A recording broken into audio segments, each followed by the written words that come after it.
Hi everyone, Engineer Liu here. Welcome to another C tutorial. Well, in this tutorial we'll be talking about unions, which is a interesting feature of C, but you have to be very careful when using it. It's somewhat similar to structs, but they work very differently, as we will be seeing. So I got here a interesting source for you who is already not a beginner in the C programming language, which is the original C programming language, okay, by Brian Kernighan and Dennis Ritchie. So some of these authors helped develop the Unix system. So as you may know, served as a basis for the Linux system.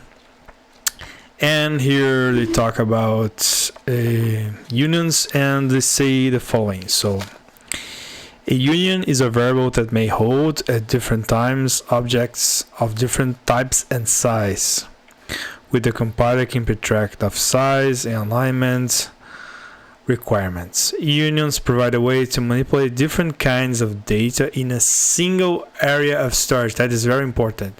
So different than a struct, when you create a struct, the compiler will create a different, when you create a variable type struct, in memory, each member of the struct will occupy a different place in the memory.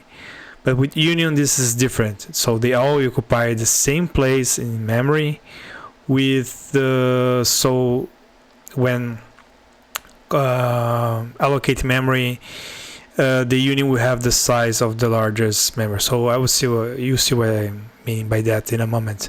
So yeah.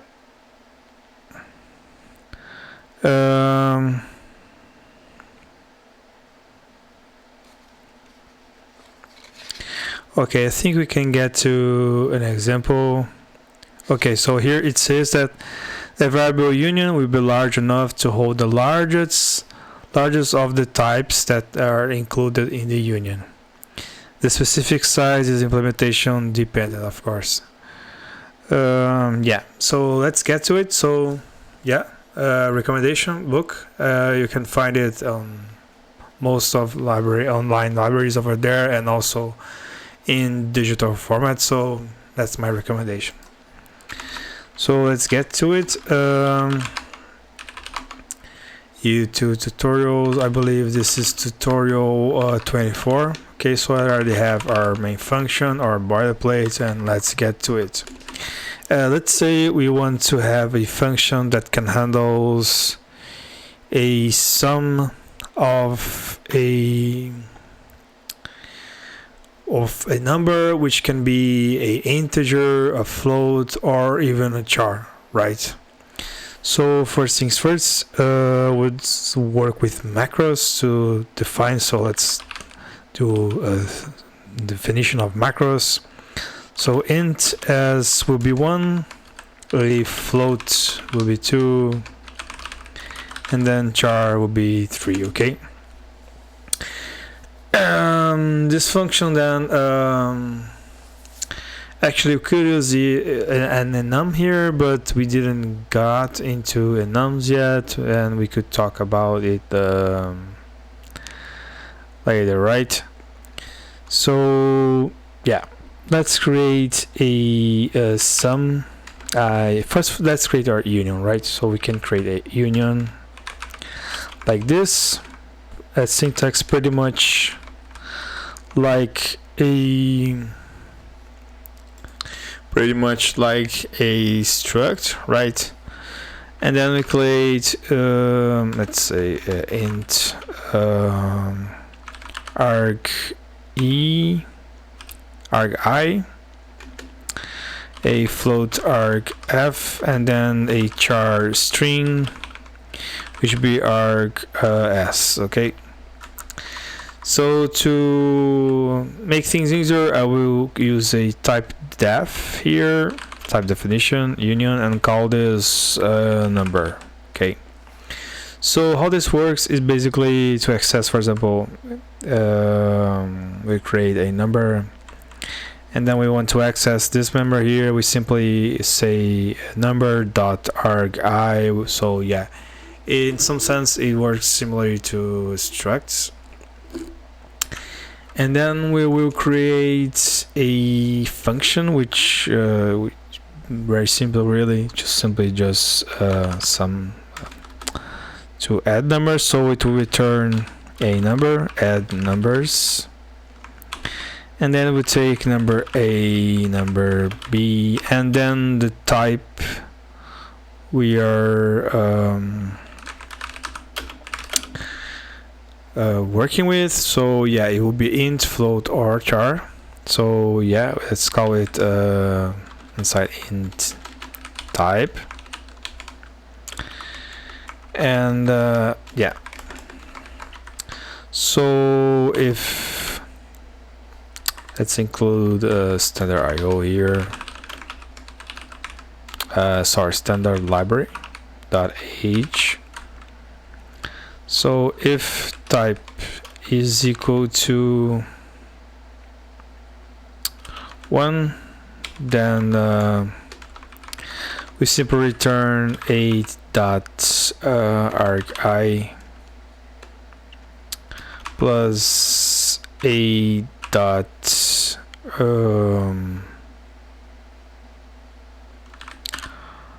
plus b dot argi.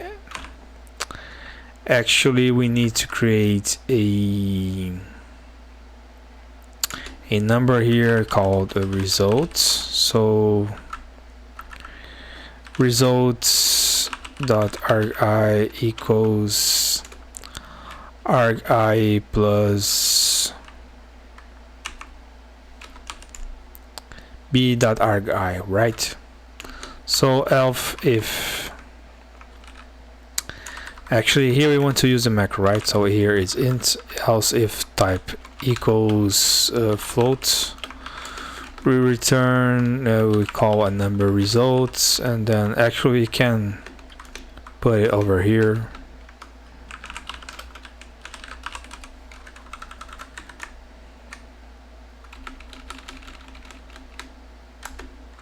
Okay, and then return result dot argf a dot argf plus b dot argf, else if type equal char, we return result, we call a, we have to convert from string to int and then to string again, I guess.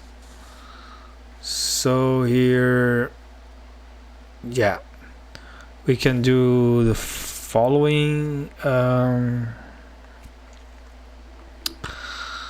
Let's call this a, let me think.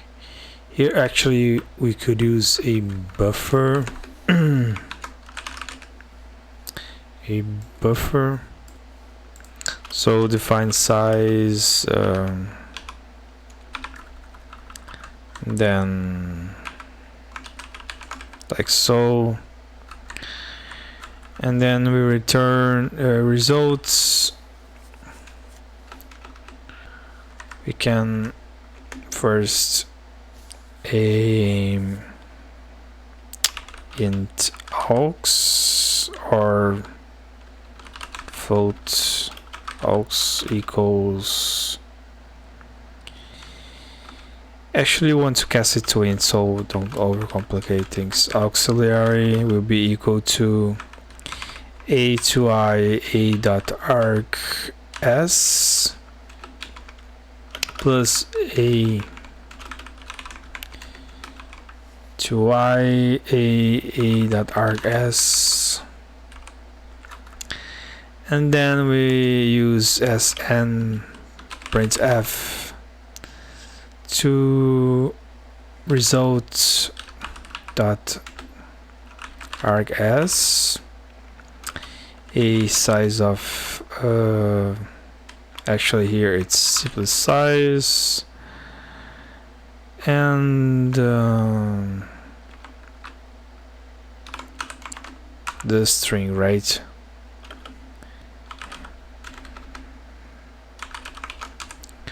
I think that's correct. And then we return result.args. Okay, else we print fprintf to the standard error. An invalid argument was provided, and then we exit the program. Okay, so yeah, let me save this, and I think we're good to go here. So yeah, let's declare a number A, number B, and number C. And then yeah, a dot we could simplify this, right? Say I, F, and S here. I for integer, and then F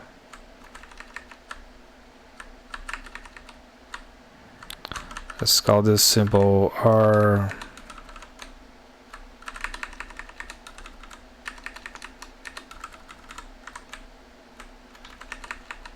S, here it's B dot S, R dot S, and here R dot S. Okay, so here A dot I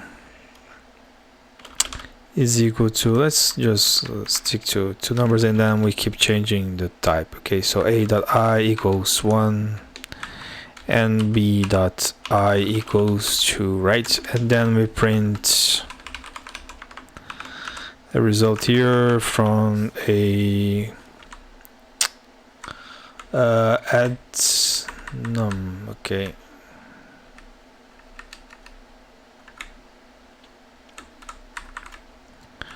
add num, let's call it A and B, and that's it. So gcc well warnings main.c main.o, and yeah, incountable types, so number was expected. Okay, so we got a few issues here. Okay, this is SN printf. Yeah, SN printf. And here we simply, okay, so R.F.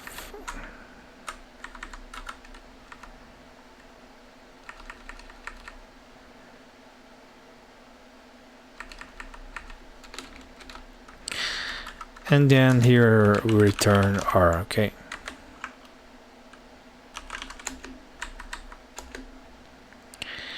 Too few arguments. Oh yeah, we forgot to pass here that we want to add two integers, right? So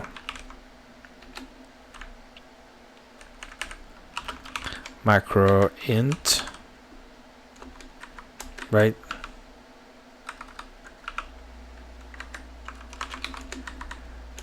Compile. Yeah. So here it actually will be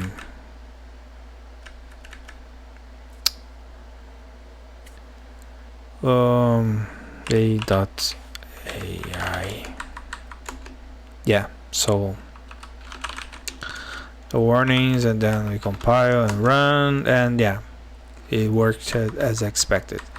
Let's see, let's try to break this. Let's say if we add a float, we try to add a float with an integer, see if it works, and compile.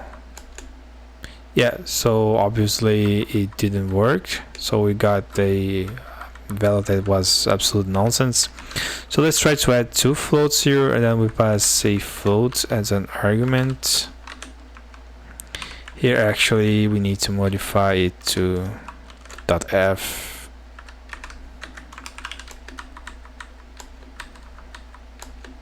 Yeah, so it worked.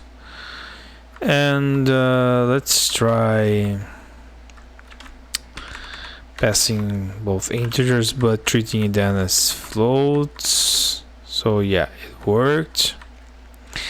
Let's try with string.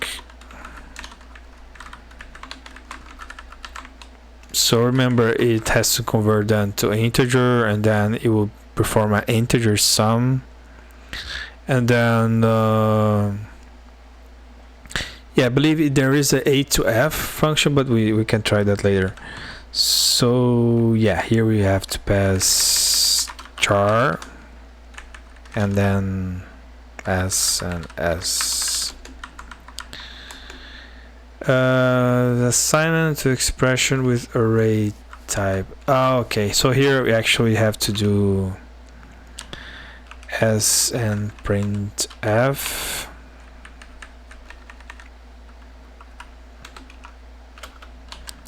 Size and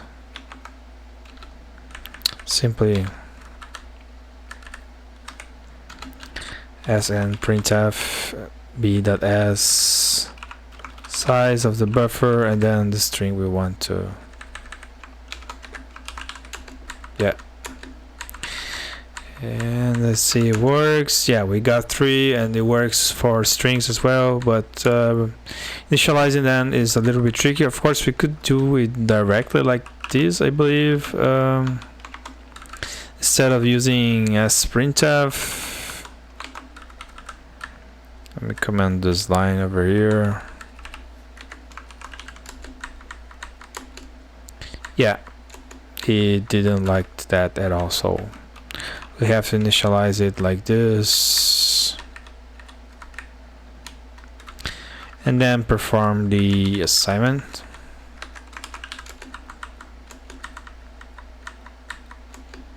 Yeah, let's try using, instead of a to I, using a to f to convert a string to a float. Okay, and then here we print the float. So here we could try something like .5. Yeah, compile, run. Yeah, so yeah, we can convert a string to a float type, right? So yeah, so regarding unions, that's the basic functionalities. Be careful when working with it, since it will write to the same region in memory. So let's see if we try, for example, to do something like this: a.i equals 1, and then b.i equals 3, and then we print the results like this.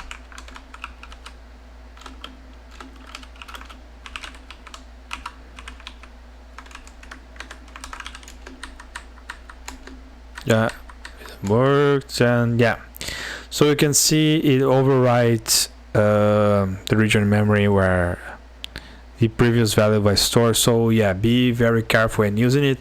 There are several usage examples of usage, more advanced, so I will not get into that. We'll leave that for another video. So yeah, stick to the basic functionalities here. So hope you guys like this video, don't forget to like, subscribe and comment, activate notifications, and see you next time. Bye.